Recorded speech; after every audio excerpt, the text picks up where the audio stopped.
to a new episode of Three True Values. We're back here to bring you a Big 12 preview in the first segment. Then we're going to take a break.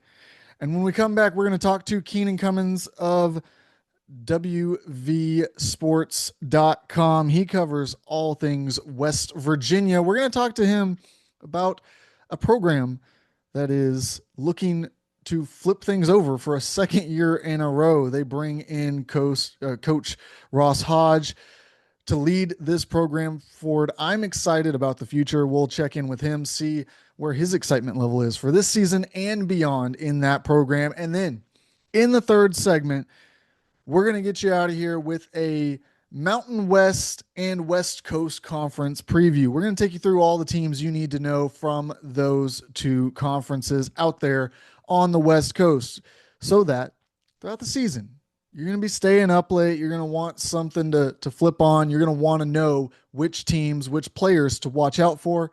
We have you covered right here on this show. So without much more introduction, let's go ahead. Let's get into it. Let's talk Big 12 basketball, because I think they're primed for a really, really big season.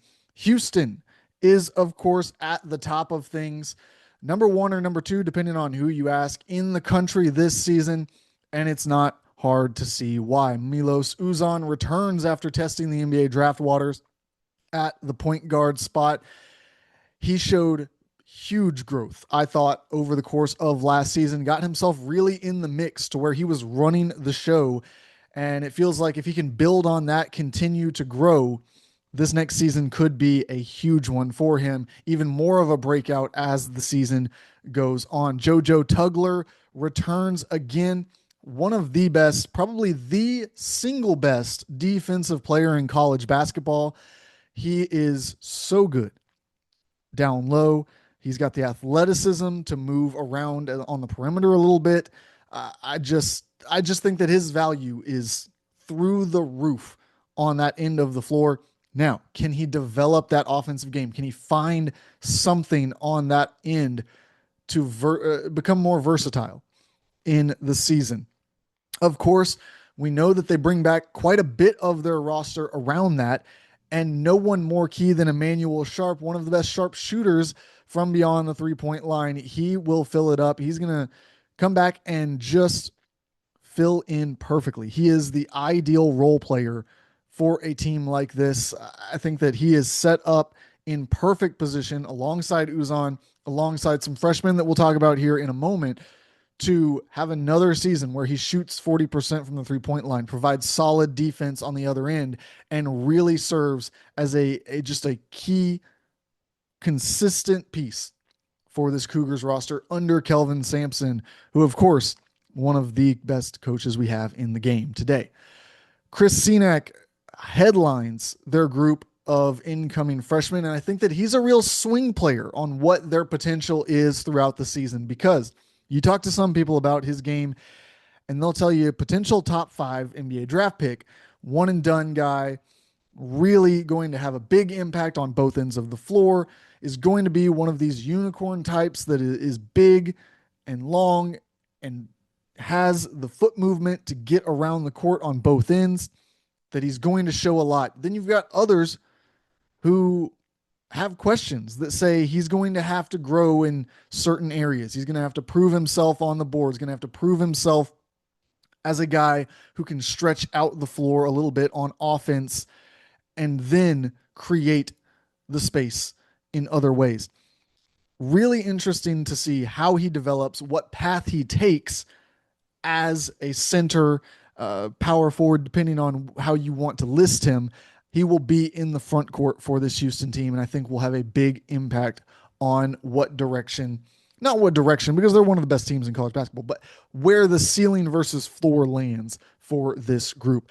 Isaiah Harwell, another incoming freshman with big expectations. I think he's going to fit right in on the wing, and I'm really fascinated to see how big is his impact. Is he a guy who comes in and serves as a role player, or is he a guy who comes in and immediately we start having conversations about him as a go-to option? That's going to be kind of the other side of the coin. CNAC, of course, is going to provide you in the front court with that boom or bust potential. For Harwell, that's coming in the back court. Kingston Fleming's going to be the backup point guard, going to learn a lot from Uzan, I think, on how to run the show, going to get those reps that will be so valuable in him learning the Kelvin Sampson system. Khalifa Sacco transfers in. I think he is another one of these big time defensive impact players who's going to come in, hit the boards, and just provide some consistency for this Houston group. Iowa State is one of the top contenders to match them. I'm high on this group. They bring in Dominic Nelson. They bring in Mason Williams. They bring in Blake Buchanan. Guys at each level of the game. They bring in a guard. They bring in a wing and a big to help complement what they have, returning in Joshua Jefferson and Milan Masilovic at the forward spots, and Taman Lipsey, the returning point guard.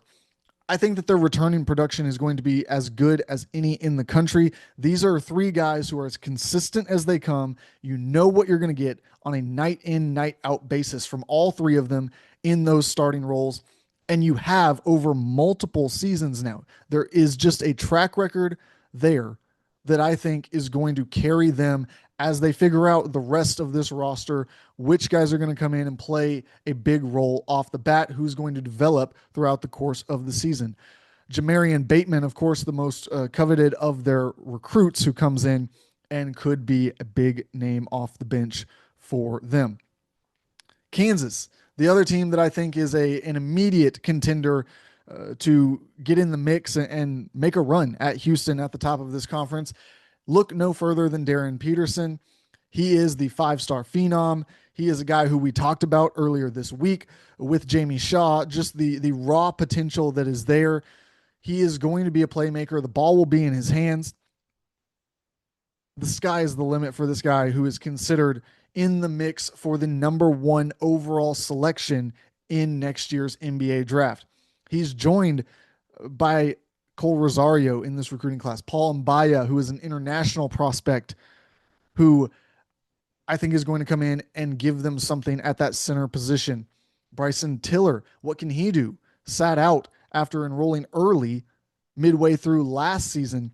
Samus Calderon, another just raw talent guy. What can they get out of him? Going to be interested to find out the answers to those questions.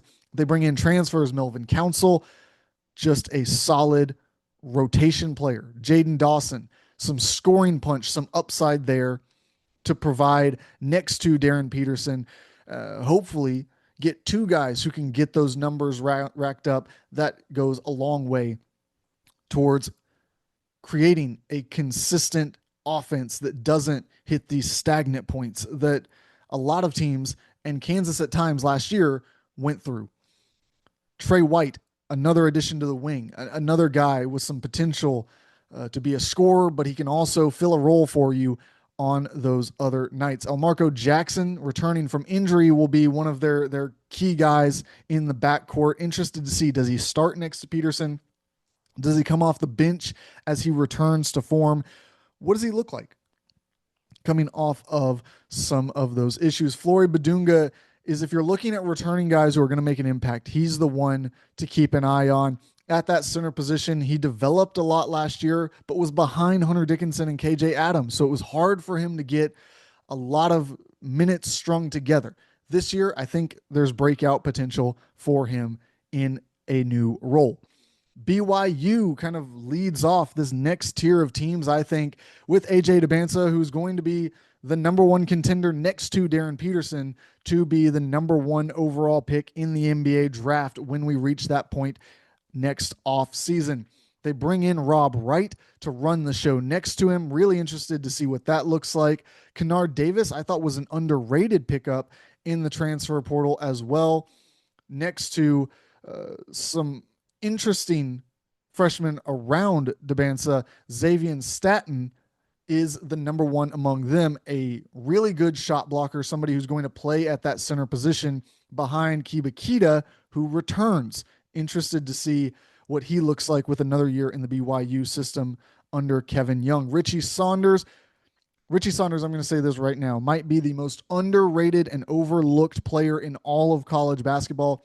I do not see him getting nearly enough love. I think that this is a guy who, if the chips fall right, if there's a lot of attention paid to Debansa and what he's trying to do, defenses are really keying in on his game. Saunders is a guy who could really fill it up and become a guy who we're talking about in the mix for Big 12 honors, for nationwide honors at the end of this season. Texas Tech in the same boat, another team that could push if things fall the right way. JT Toppin and Christian Anderson, of course, return. Toppin is right in the mix. I think that Braden Smith, when you ask people, is going to be the pick for the best player in college basketball this season, but JT Toppin is number 2 on that list when you ask people. He is among the best returners in the country and is the best returning front court player in America this season. So you surround him with Tyree Bryan, with Donovan Atwell, Lawan Watts.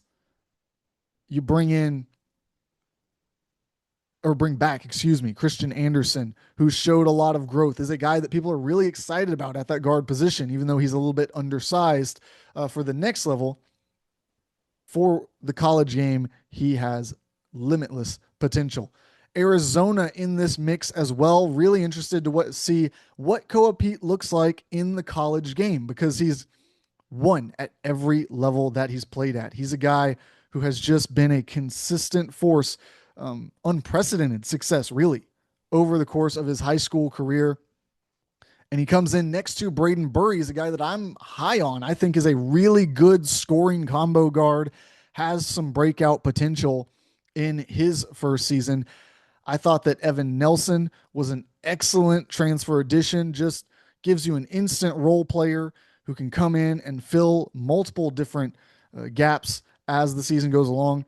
Dwayne Aristode is also in this mix, somebody who will be talked about as a potential one and done guy, depending on how things go. Can he find a role? Can he have a breakout season? Ivan Karinchenkov, is another big name. City Gay is another name. They brought in some international guys who I think have some big potential. Matthias Krivas, of course, returns at the center position. We'll see if he's healthy and able to contribute to this team. He was a guy who last year had some NBA draft whispers, some people even saying first round for the big man, before he suffered a setback. Anthony Delorso, he returns as just the ultimate role player on the wing there. Jaden Bradley will return to the backcourt and provide them with a veteran presence. And Tobe Awaka, who's, I don't think his impact can ever be measured fully. That guy is all over the court. He is a guy who plays hard, night in, night out, gets into those dirty plays, does whatever is needed of him. He will provide them with another steady force on the floor. So Arizona, it's about putting the pieces together.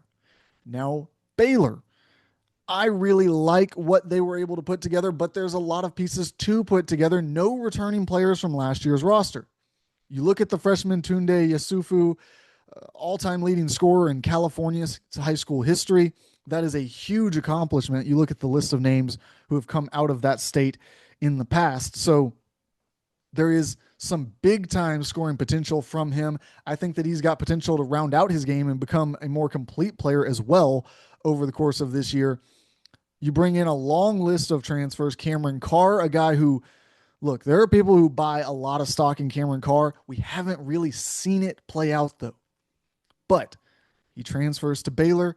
Now we'll get a chance. Does he break through in the rotation here? Dan Skillings is a guy who's going to be an instant plug-and-play rotation player. J.J. White is going to be the same way. Just kind of put him right in the mix, and he's going to fill the role that he's needed in. Jocelyn Bodo, we'll see. It's going to be a big jump for him to come in and play center minutes at this level. Center is probably the position with the most question marks for this Baylor team. But I do really like Michael Rataj, what he brings to the front court. Big scoring last year from Oregon State. And Obi Ajim, who had a real breakout performance, I thought, when he played with the national team. Really interested to see how he carries over that success into the college season. Kansas State rounds out this, or starts off this next group of teams, as PJ Haggerty is their headline addition. Andres Kostic, an international prospect who I thought went a little bit underrated when he joined the squad. Abdi Bashir, a big time shooter, of course, made a lot of headlines for his high 3-point percentage and the kind of size length ratio that he brings while at his last stop at Monmouth. A big guy in the portal who a lot of people were after. Marcus Johnson joins this team. Interested to see the impact he has. David Costello is a guy who returns, who there were a lot of people around Kansas State who were high on him last season. Interested to see how that plays out, how he fulfills that promise this year. Cincinnati, their big offseason acquisition was Mustafa Tiam. They also bring in Jalen Celestine, Baba Miller, a couple of high potential guys. Sincere Harris is a guy who you know what you're going to get from him. Kirk Kriisa is the same way. Sean Abav is a freshman who I think has some potential. But Tiam is really the headliner of the incoming guys here. He has, I think, first-round potential in the NBA draft over the next year or two. He's still raw, but the rim protection is next level for him. It's about figuring out how to round out his game on the defensive end and create some offensively, work on that pick and roll, work on getting to the right spaces to maximize his skill set in that way. Of course, on the returning side, you have Tyler McKinley, you have Day Thomas.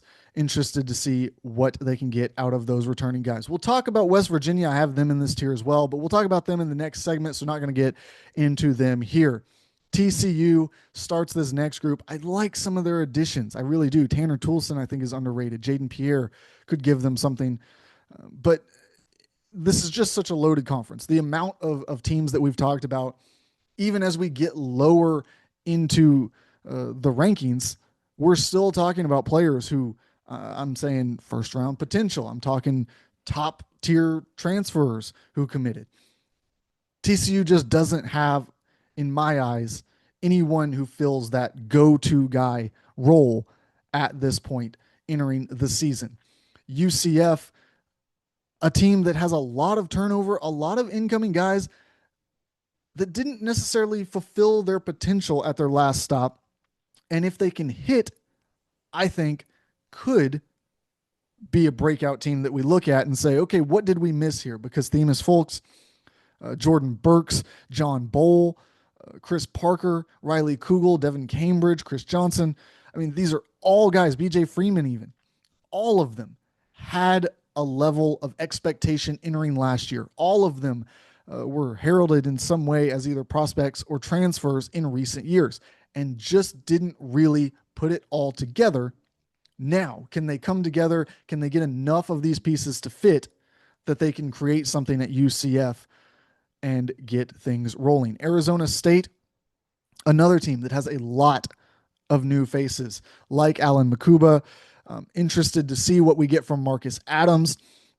Feels like it's been a little bit of a rotating door there, but can he break out in the Big 12? Mo Odom, what does he provide at this stop? Just a lot more questions than answers for this Arizona State team. Utah, another team that has some pieces that could be really interesting. Ja'Kai Howard, can he kind of turn things around after struggles last year? Do they have enough depth on this Utah team to compete at the top level? Those are the questions that I'm going to be asking throughout the course of the season. Oklahoma State, look, they bring in Victorious Miller, another one of these teams. Kanye Clary. There's a lot of guys on this team who didn't deliver at their last stop. Can they turn that around? Can they get enough of the players who they're looking to get something different from to flip the script and provide them something new? And Colorado also in this tier, not a lot returning from a team that struggled throughout long stretches last season. Not sure what the level of expectation is going to be for Colorado, but I am not setting the bar particularly high at this moment as we stand today. So that's your breakdown of all things Big 12 entering the season. When we come back on the other side, like I said, we're going to break down the West Virginia team. We're going to get an inside look at what they've got building in year one under Ross Hodge. Right here on Three True Values. Stay tuned.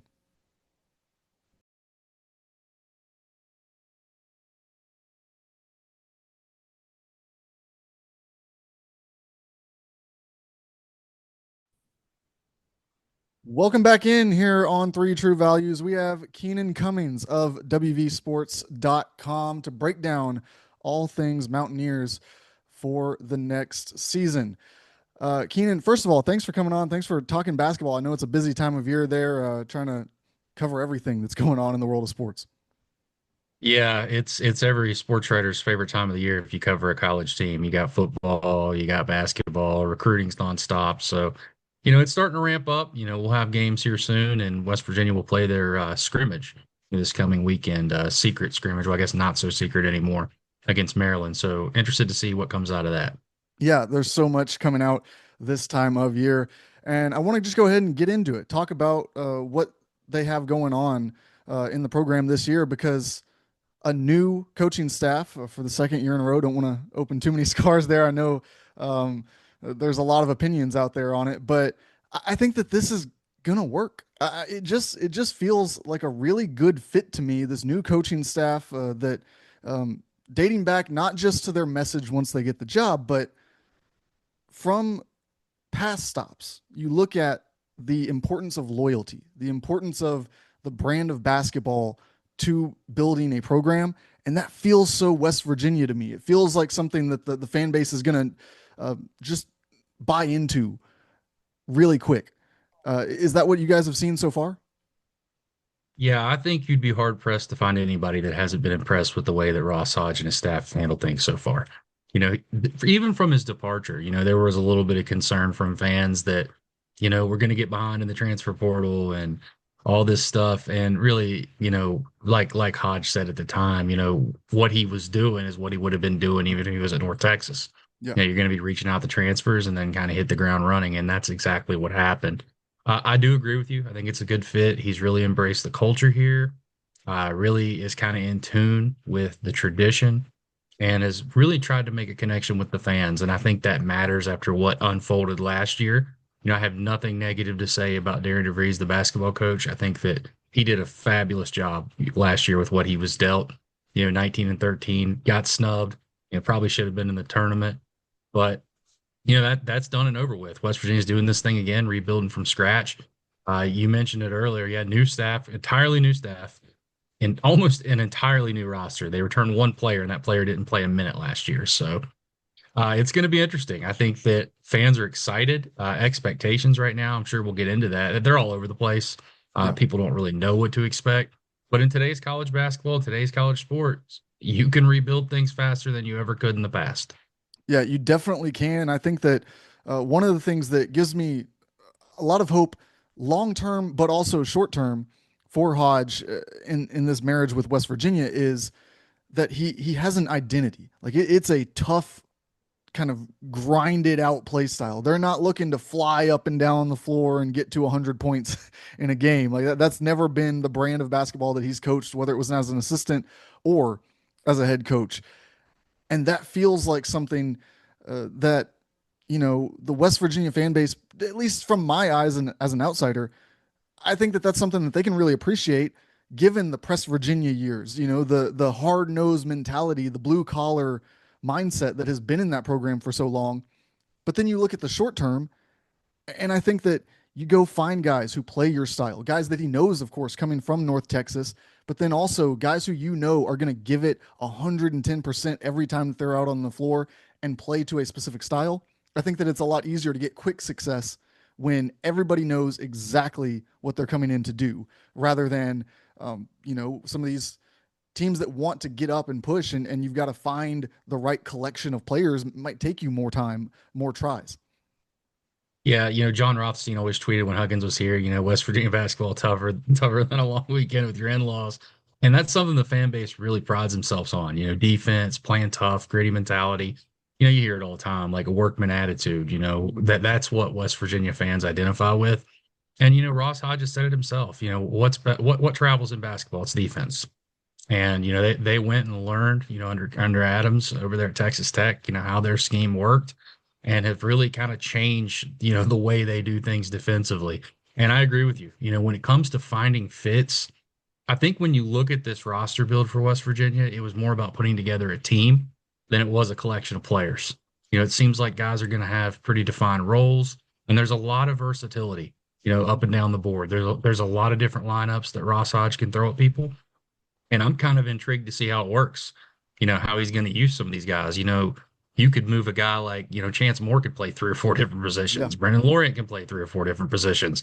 They could go big, they can go small. They have one, well, two if you count the guy that redshirted last year, Abraham, but they really have one true big. But in today's game, a lot of teams are playing with four guys that can do things. So I'm interested to see the mixing and matching. I do think it's going to be pretty successful year one. I mean, just on the surface, you never know. The Big 12's a grind.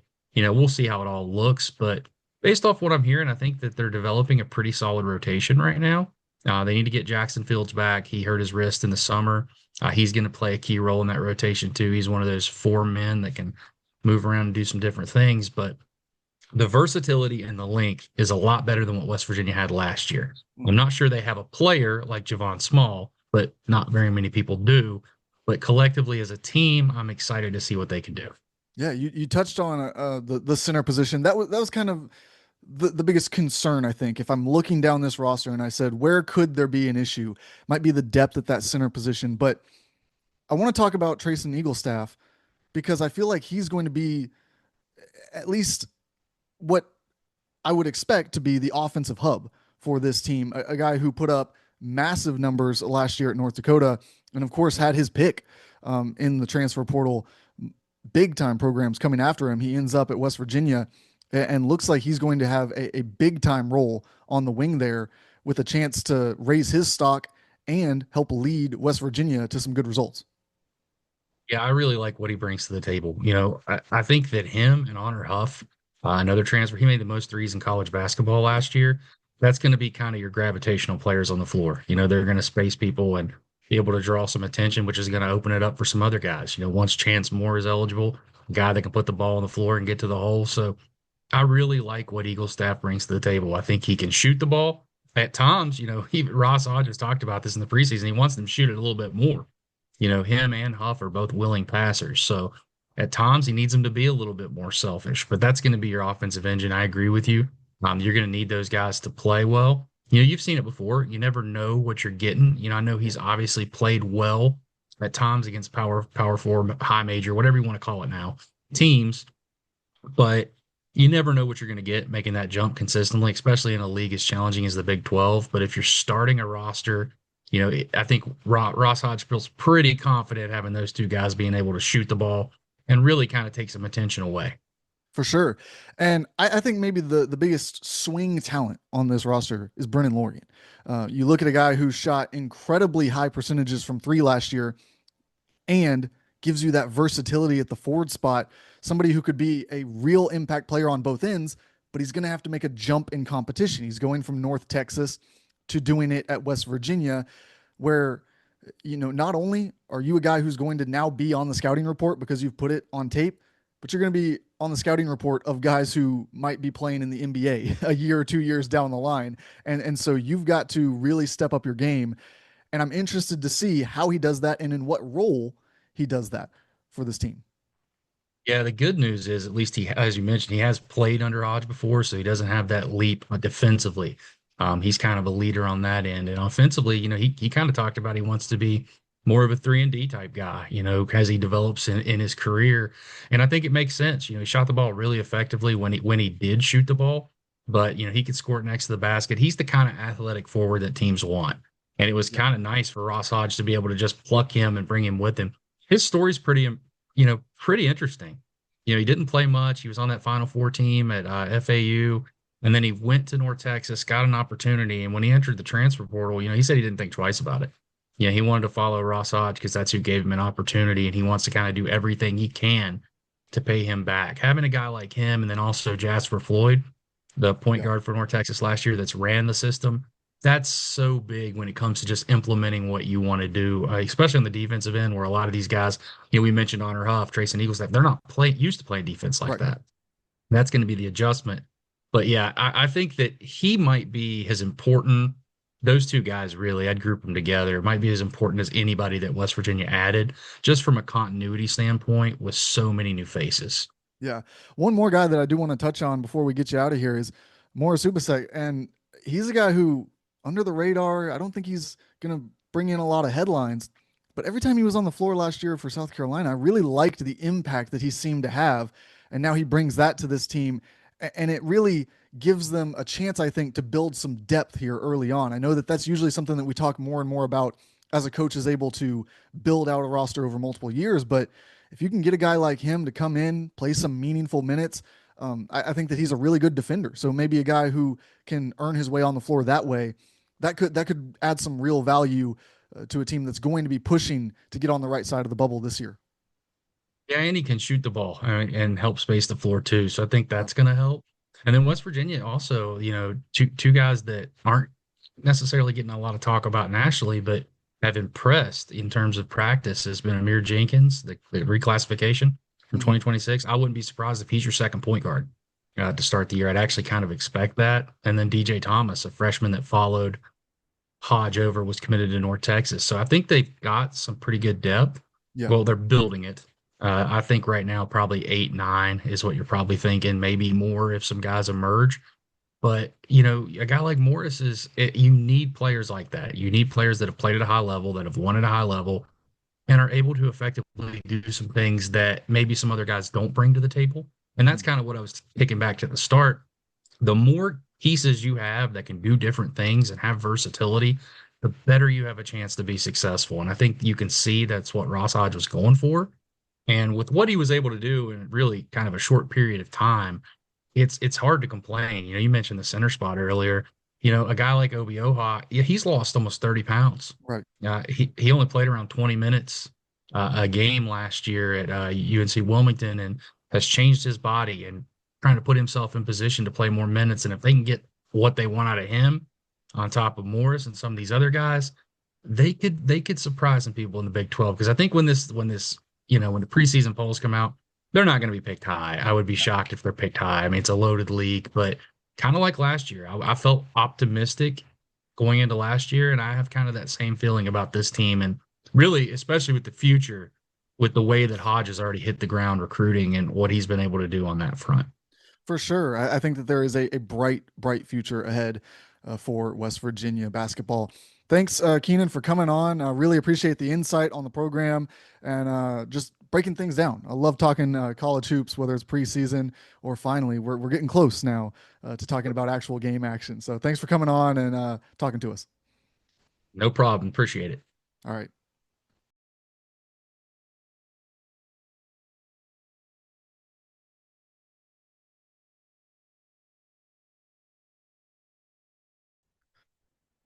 Welcome back in here on Three True Values as we wrap up today's show. We are going through the Mountain West Conference and the West Coast Conference. We're going to let you know some of the teams that you need to know from these mid-major conferences. Just going to run through quickly some of the big storylines that you might want to follow because as you know on this show, we don't just track the top 25 teams. We don't just track the Power 4 or the Power 5 if you're talking college basketball because the Big East definitely belongs in that conversation. We track the mid majors. We'll watch low major basketball if we think that there is going to be some good storylines, some good action on the hardwood to unfold. So we'll go West Coast Conference first because I think that the best among this group that we're going to talk about in the segment is Gonzaga. Mark Few looking to keep this program churning. Now, they have not been at that Final Four level that they reached for a handful of years over the past couple seasons. And I'm not sure that they're there this year either, but there is a lot to like about this team. It starts with the returners. Graham Ike comes back, and man, is he a force in the front court. Should be another dominant season for him in this conference. I look forward to seeing the kinds of stat lines that he can put together. Think that he'll be in the conversation at the end of this for an All-American spot. Braden Huff also back. His development was a big piece of their team last year as he became kind of a change-up option to Graham Mike in that front court. Can he continue to round out his game and add versatility there? Two returners in quotation marks have not played for Gonzaga to this point that I'm really interested in are Braden Smith. No, not that Braden Smith, not the preseason player of the year, but Braden spelled with an AE, a transfer from the mid-major level last season, redshirted in order to set himself up at Gonzaga for this year, where he would take the reins of the offense and become a big piece of that backcourt. Now, he put together a really good season 2 years ago. You might wonder, why would someone redshirt to then take over at Gonzaga? Well, if you look back, it's a model that historically goes pretty well. Andrew Nembhard, now a member of the Indiana Pacers, did the same thing a few years back. Now, injuries necessitated him to burn the red shirt and play through that season. He played so well after spending an amount of time in the program that he went to the draft, of course, and ended up playing a big role on a team that made a deep run to the NBA Finals last season. So, am I guaranteeing that Braden Smith is going to make that kind of run? No. But I do think that having that year under Mark Few to prepare himself is going to be major for this team. Steele Venter is another one who has now been with Gonzaga for a couple of seasons, but injuries have kept him off the court. We have not seen him involved with this team. So still some intrigue there. He was a big time player for his previous team, Eastern Washington, but we just haven't seen him get healthy and be able to grow on that at all. Now, you look at the newcomers and you've got Adam Miller coming in.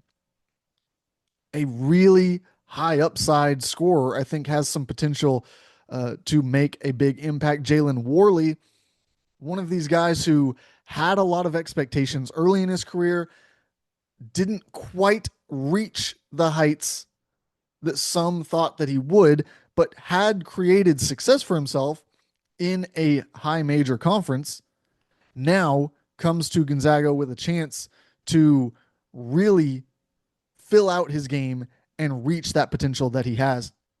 And maybe the most interesting transfer in all of college basketball, Tyon Grant Foster, coming back, still not entirely clear the eligibility situation, at least from what I have seen. But if he is eligible, if he is out there on the court for this team, it gives them a huge scoring punch and a guy on the wing who can fill a role in a major way. Incoming players, Davis Fogel is a top 100 recruit. Mario St. Superi, though, is a guy that I have my eyes on, an international prospect who was a late addition to the roster. Really fascinated what he can bring to this backcourt throughout the course of the season. St. Mary's, of course, always Gonzaga's big rival in this conference. They bring back quite a bit. Of course, they lose Augustus Marshallonis, a big blow because he was one of the best players in college basketball. But they do bring back Paulius Moraskis, who I think is going to be primed for a big, big season.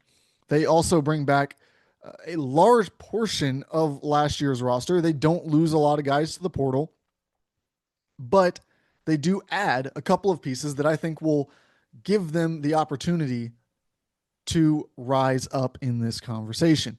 Dylan Shaw, their top recruit, Jazz Gardner, who came in with some fanfare as a recruit, now makes the move to St. Mary's. He's a big who could really give them some versatility in what you see out there on the court. And then Tony Duckett, the other transfer coming in under Randy Bennett. You look at the other teams in this conference, obviously San Francisco will be in the mix. They bring in Oregon transfer Mookie Cook, Guillermo Diaz Graham also transfers in from the high major level.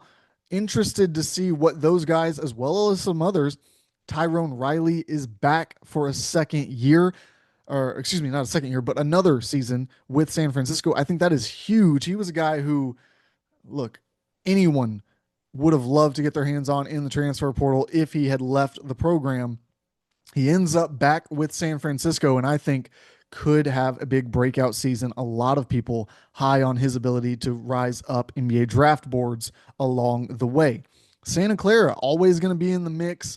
They bring in a combination of returning players and newcomers that I think will at least put them in the conversation where you have to wonder, you have to keep an eye on early in the season. How are things going? Can they rise up and be the third team in the mix of this conference?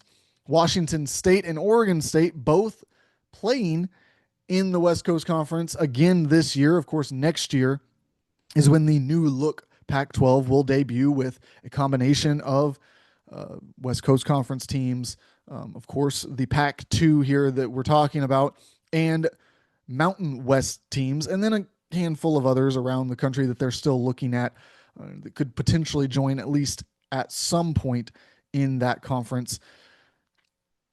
Washington State, though, I think it's going to be a struggle. I do like Casey Jones returning. Katie Okafor comes back.